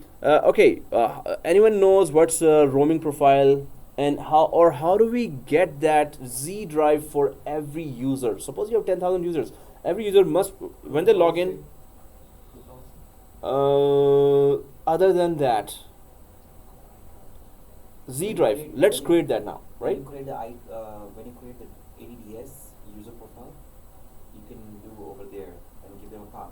So every time they log in, that drive is always mapped. Yes. They must be passed. Okay. And so I'm going to do that now. So we are supposed to. This is must. As soon as you join a company, suppose, or you create something from scratch, you need to give every user a Z drive or a drive on another folder. It's their Yeah. on their username. Yeah, by their own username, a folder gets created in a file server, right? So what we're about to do here is this. Okay, DFS thing is head. We have done that. So I'm just gonna quickly create the two servers, and this is something that if you do from scratch, it's gonna be very useful for you. So we have Windows. We have DC here. we have server 2, which we're gonna now use it as a file server, and hence we're gonna install FSRM there. And this is Windows 8. So everyone has that? Yes. Yeah. No. Maybe. Okay. Windows 8, right? 3 machines, because it needs now 3 machines. So on DC, make sure we have user 01 and user 02, so we can start putting some. And here on this server 2, we're gonna create a folder called users z folders, users folders, users, not use. Okay, anyway, so users folders here, we're gonna create that, and then we're gonna configure something here. So the Z drive of the users will start showing up. So we're gonna log in from user 1 from Windows 8. As soon as the user 1 logs in, that user should be seeing in the my computer, under my computer, under this PC, a Z drive. That Z drive is mapped here.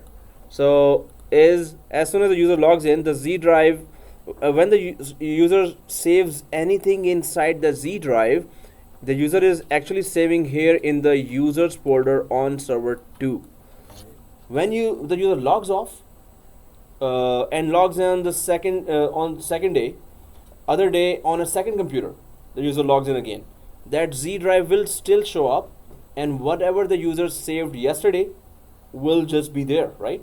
And this means that Z drive is wherever you're going, whichever machine you're using within the company, that Z drive will always be with you, right? And it doesn't require group policy.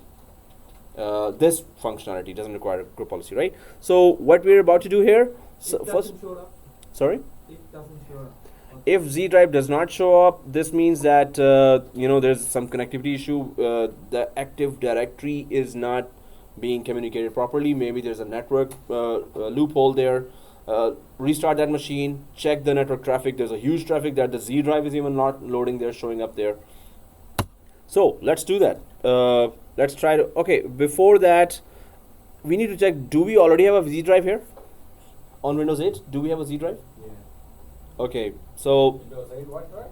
Z drive, because we created a shared folder, and we actually had a Z drive locally available for every machine, because we created a shared folder feature of VMware Workstation.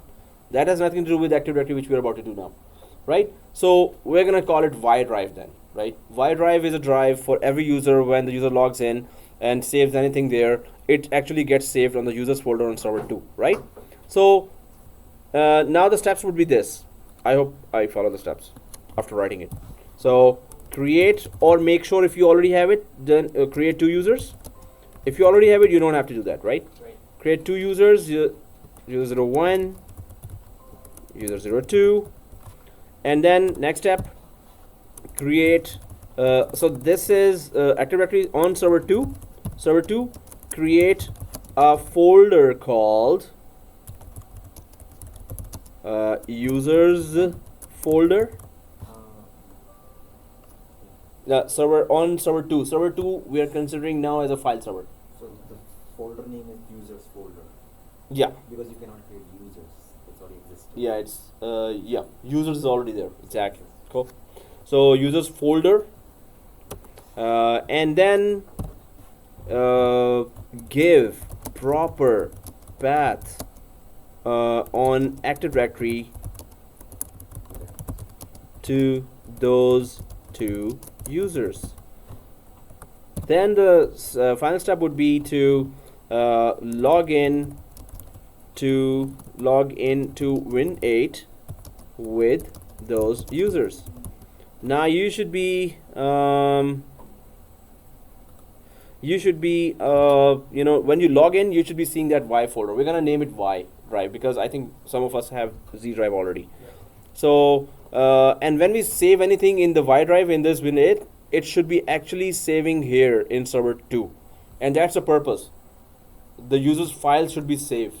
The user should not be saving it in the local folder if it's a public machine, right? It should be saving somewhere else on the, and this file server is being backed up every day. So users' data is saved as long as they put everything in the Y folder, right? Y drive, which is mapped here. So let's do that. User 01, user 2. So I'm just gonna go quickly to my server 1, and here let's just close that now. We got DFS. Okay, so Active Directory users and computers is open. Okay, tools, Active Directory users and computers on server 1. Everyone there? Yes, thank you for your reply. So, and here users do, well, in my case, I have user 1 and 2. Everyone has it? Okay, everyone has it. User 1, 2. So, user 1, 2 are here. Before doing anything, we're going to come back to those two users. Let's go to server 02. On server 02, let's create a folder called users folder. Well, I could have come up with something better, but okay. Users folder. It just, the name just explains it, right? So on server 2, in the C drive, I'm creating a users folder. It should be a, comma there, but let's not put that there. We get the idea. Users folder here, and we need to again share it with everyone as read and write. So in order to avoid an error, right? Users folder on server 2 in the C drive, share with specific people, everyone, oops, not find people, everyone, add, read and write. Everyone did that? Yep. This is something that you will have to troubleshoot if it's already there, otherwise you will have to create that. Okay, users folders in place on server 2, and user 1 and user 2 are in server 1 inside Active Directory. Now this is the path we have to write here. User 01, let's double click the user 01 now. Everyone back to server 1? Yep. Okay. Thank God we're recording. Yeah, so everyone back to server. Okay, double click user 01 and go to profile.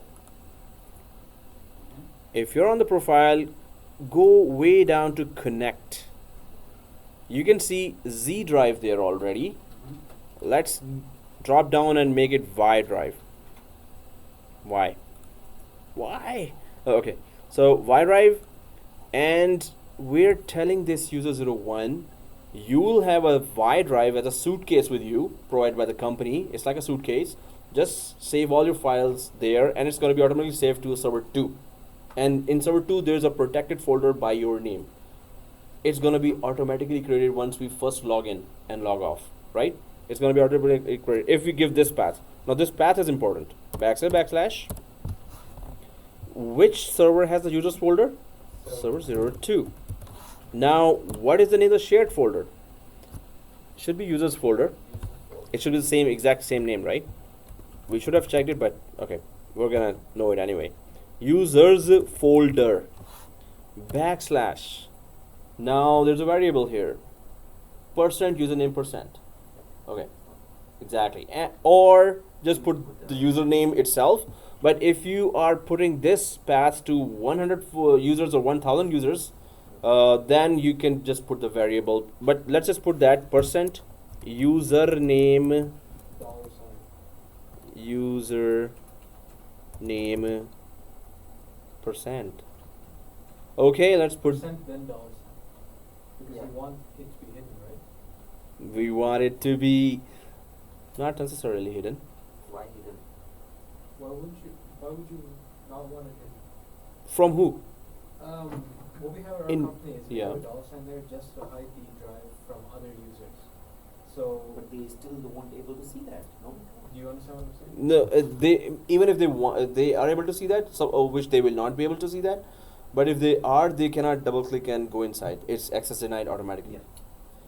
But it's good to be extra careful. So it is good that you're even hiding that. Let's see with unhidden how it looks like, right? So then we can go for that, which is a good suggestion actually. Or thank you for sharing your experience as well. It's always welcome to know more options.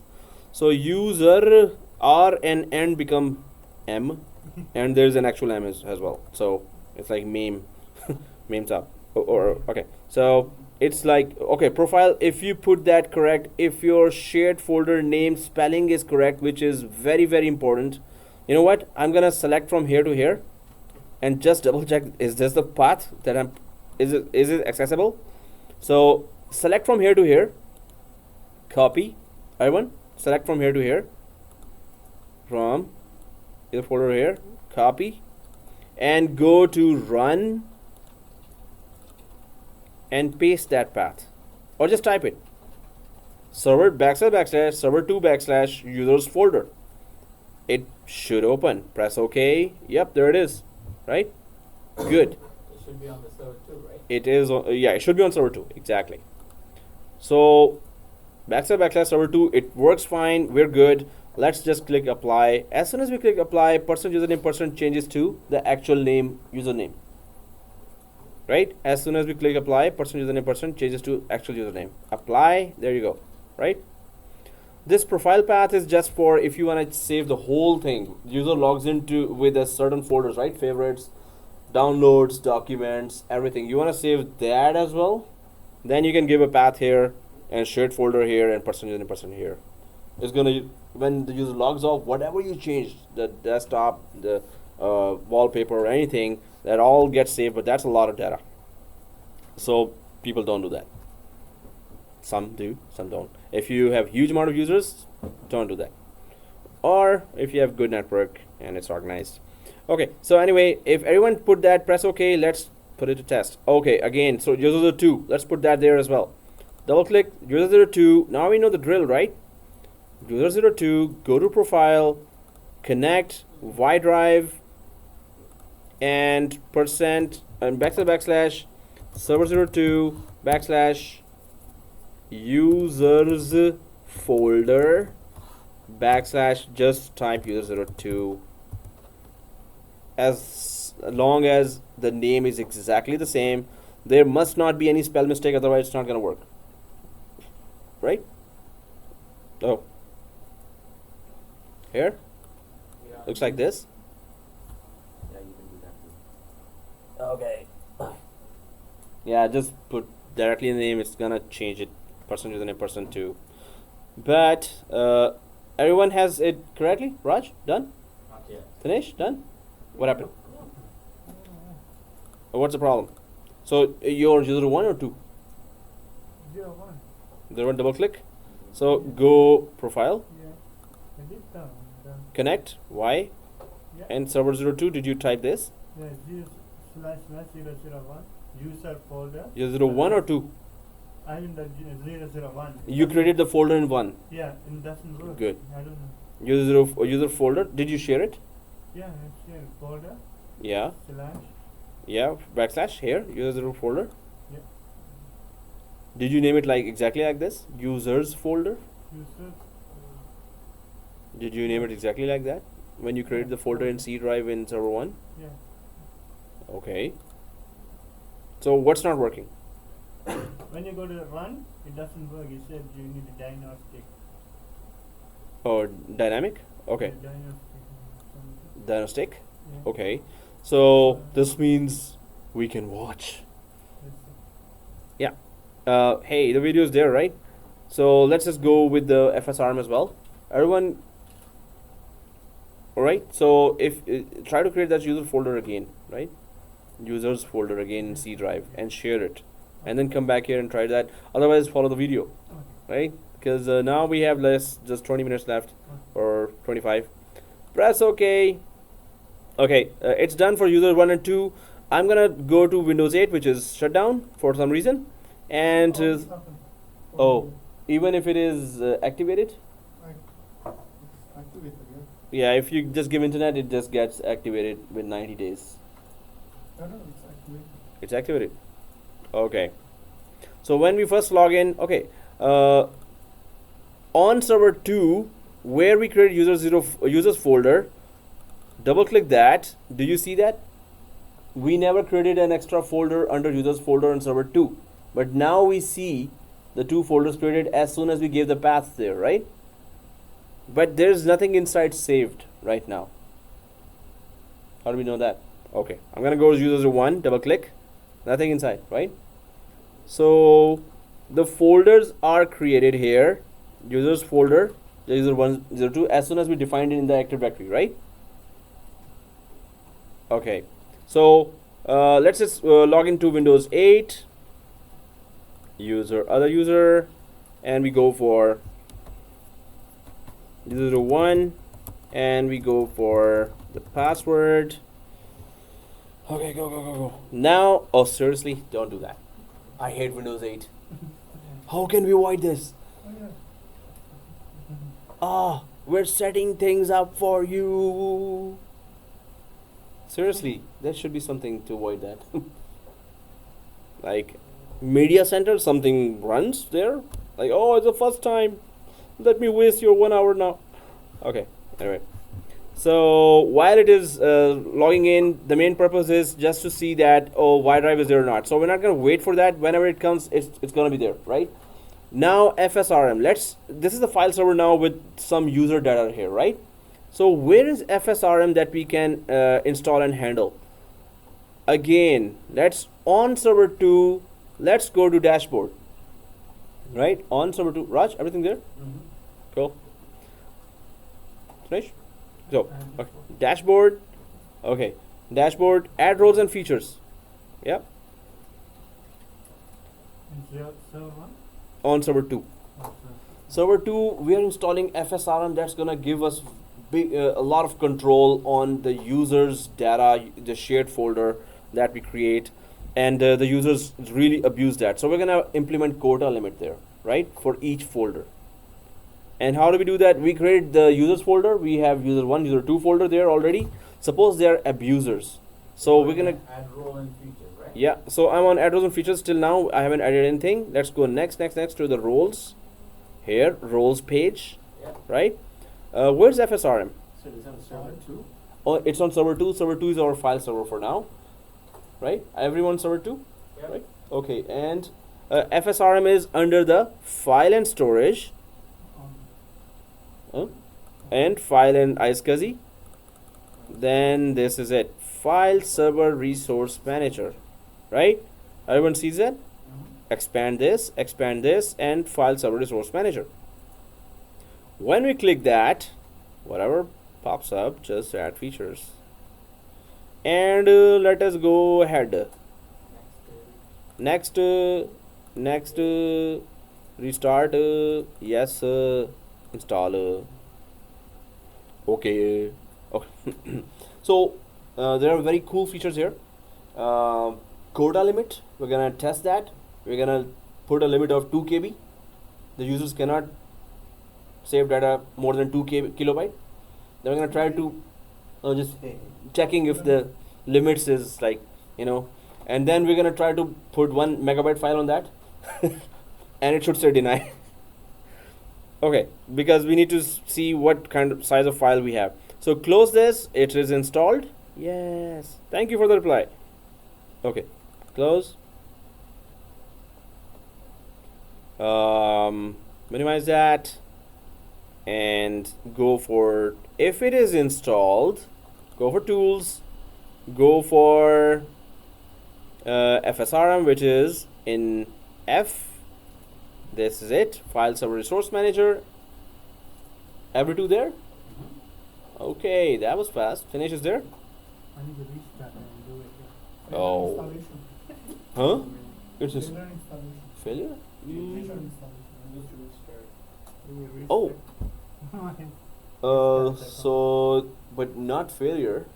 Really? File. Yeah, it does fail after doing installation. And then you have to restart. Yeah, Yeah. it says it there. Server use password requires a restart. Oh, okay. Yeah, restart. So, Raj, you have to restart? Oh, Raj B and K? I'm all done. Way further. I'm Okay. done. I don't need to restart. 20 years ahead. Okay. No, not that much. Okay.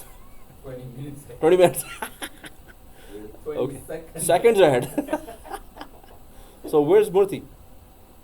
Hey, there you are. What, Still installing. I don't know which one. the template machine you're installing? Yeah. You're following the video? Yeah, I'm checking the video. Okay. So, what's not working? You're installing Windows 2012, right? Oh yeah, 2012. But they're saying that VMware something happened. And it's not starting again. Just press OK and go ahead. it doesn't let you go ahead. I logged in the Windows 8 user for 01 folder is shown. Okay, which is Y drive, right? Cool. So you can try to save something there, and it should show up in server 2 that same user's folder. So create a new file called file1. So you get Yes, I tried this way. It was working. cool. Thanks. So file server resource manager. Let's just click that, and you can see all these features here: Coda management, file screening, storage reports, classification management, and file management tasks. That's a lot of management. Okay, so let's quickly check Coda management, right? So how do we do that? We're going to tell Coda management which folders to put Coda limit on. So we will go to the abusers folder. We always just call them abusers when it comes to file servers. They always tend to put a lot of data. In when I was system admin on university, my administrator, I don't know what came into his mind. He was saying, okay, try to search for all those files that are negative and those kind of files, and movies as well, because every student was sharing, hey, I have that new XXX movie. So so they were putting it a lot there, like abuse at their peak.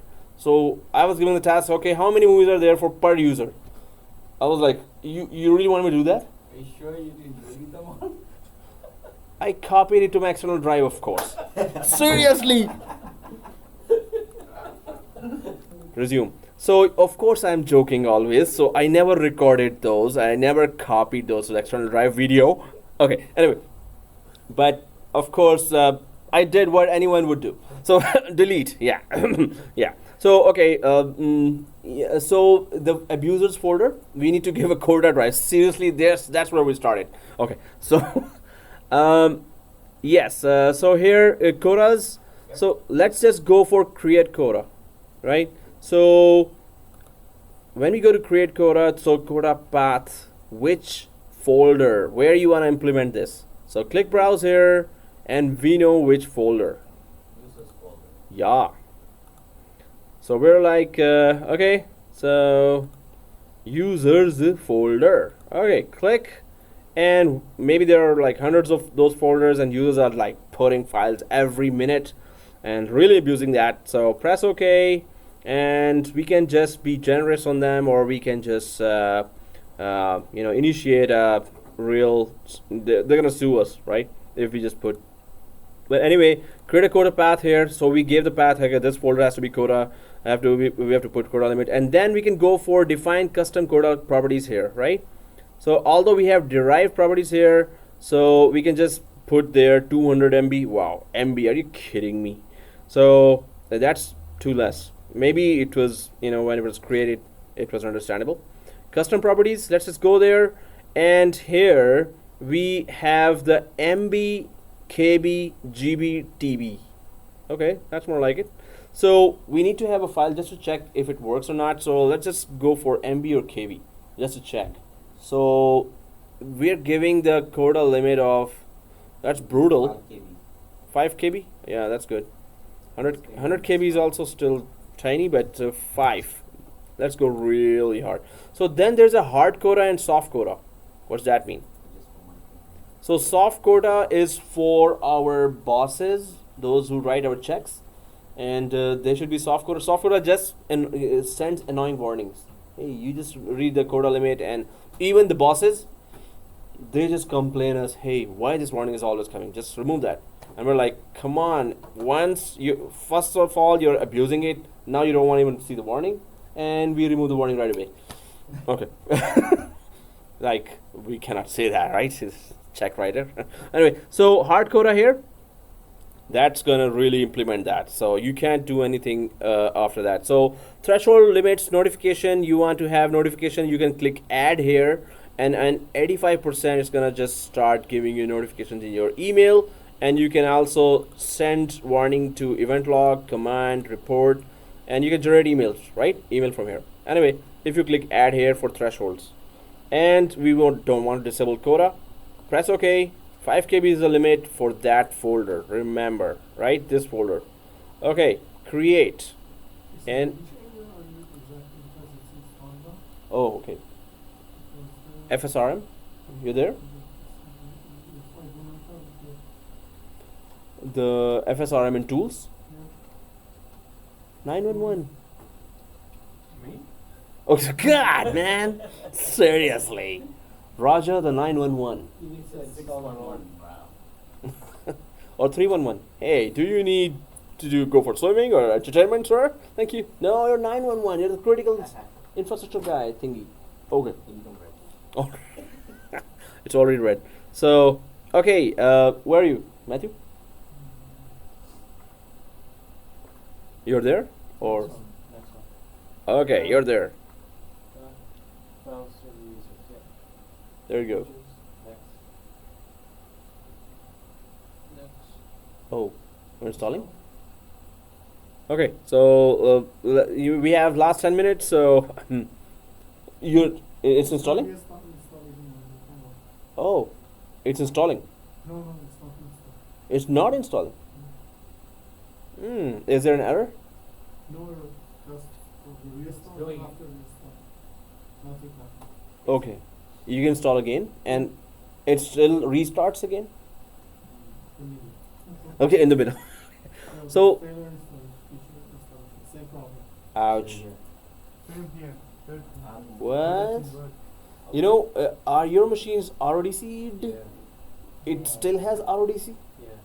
Okay, so we don't have RODC and you don't have? Okay, let's continue. So, guys, before next class, let's get rid of RODC. Yeah.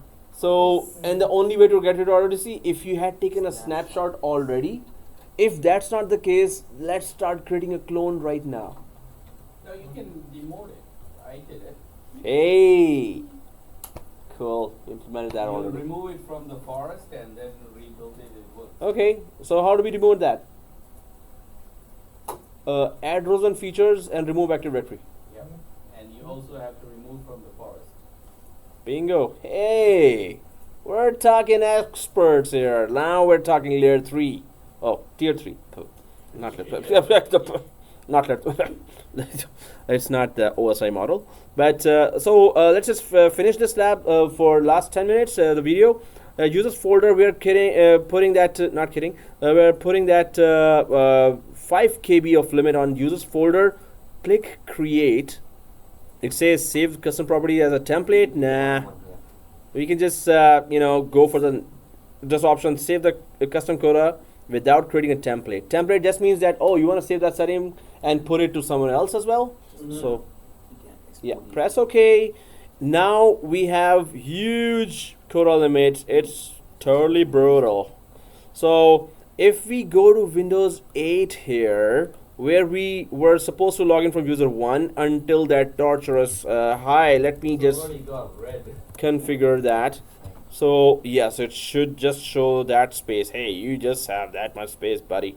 Oh, it's already red. Why? You have 4 KB total. So we put quota limit to limit the abuses on the folder, but that's quota limit in action. So double click that and let's create a file here. You Hey, won't be able to. a file is how much KB is file? 0 KB. Seriously? Yeah. Yeah. But if you write something inside, just Okay. Yeah, So fine. last I love that. You won't be able to. Yeah, I don't think I'm gonna reach that quota. by at least 4 or 5 KB. Like Save. I know right now, depending on the file. We're gonna see that. It already reached the Just like 5 KB. ABC. Let's see how much it takes. So I cannot save it because it's already more than 5 KB or 4 4 KB. KB. So yeah, let's just type ABC. ABC. Save. Really? Seriously, it at once. You don't have enough space. No, but I understand. Even ABC is a text No. file. It's like doesn't it goes beyond No. 5 KB? Sir, if you go back to the My PC page, My PC page. if you scroll down, you see 0 bytes free. 0 bytes free. Maybe we already had something there, You can right? change it. Yeah, so it's already brutal, but it implements, right? Okay, screening. What is file screening? Okay, file screening is all about. We get the quota limit. Yeah. right? What it's doing, Yes. right? Raj, Dinesh, we got that? Matthew? No, You don't have try enough to space to remove- on the disk. Oh, Not yeah. enough I space. think there's RODC. Don't try. Don't even try. Yeah. It's RODC. It's supposed to not let you do anything.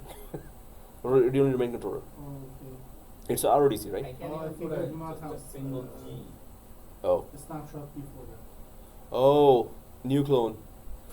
And but when you create a new clone and once it is created and started, take a snapshot then.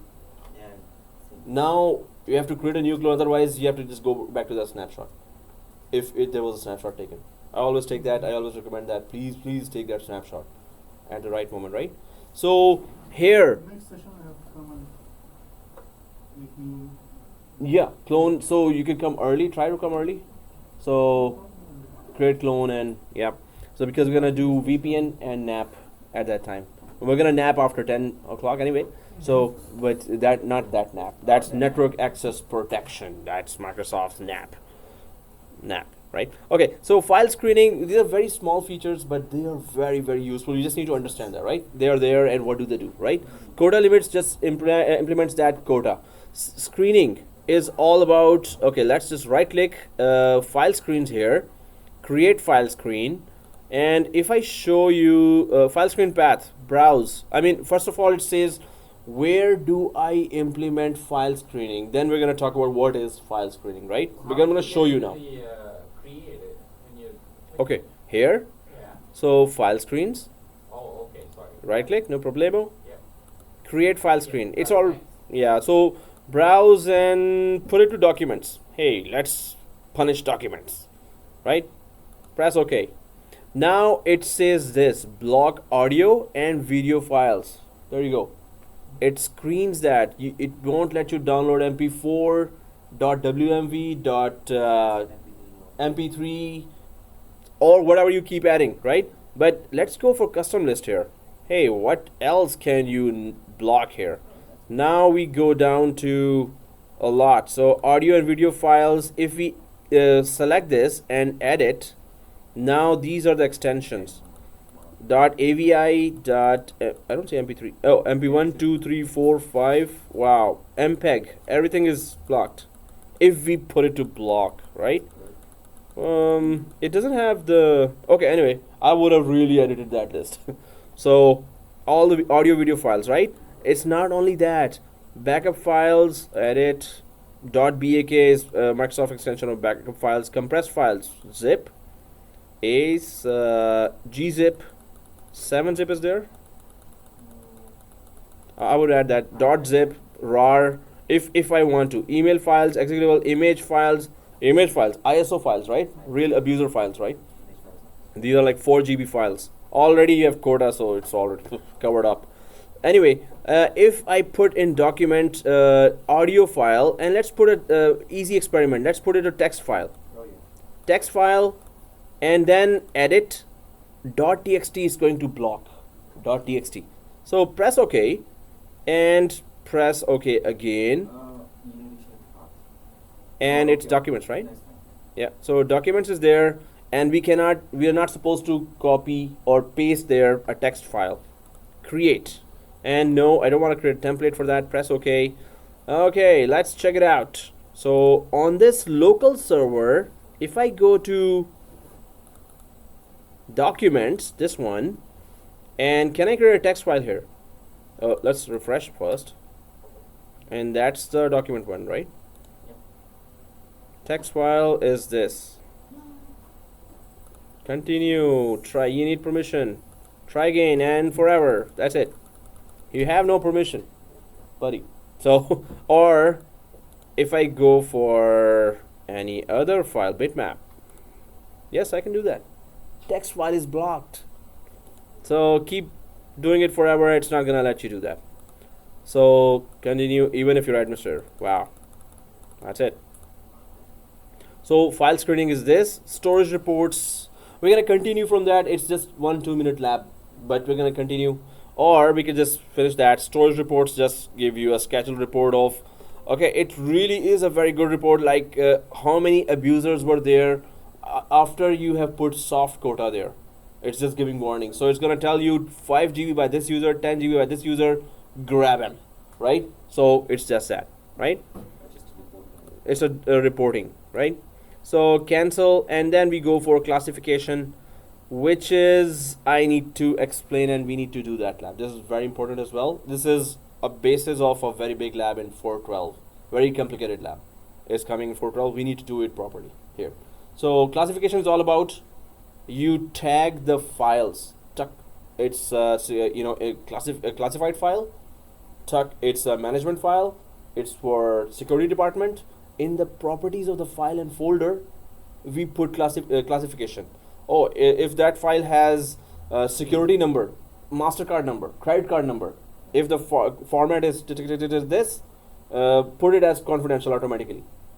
If it has SIN number and their format is 3 number, 3 number, 3 number, put it as confidential as well. Is that just file name or the content?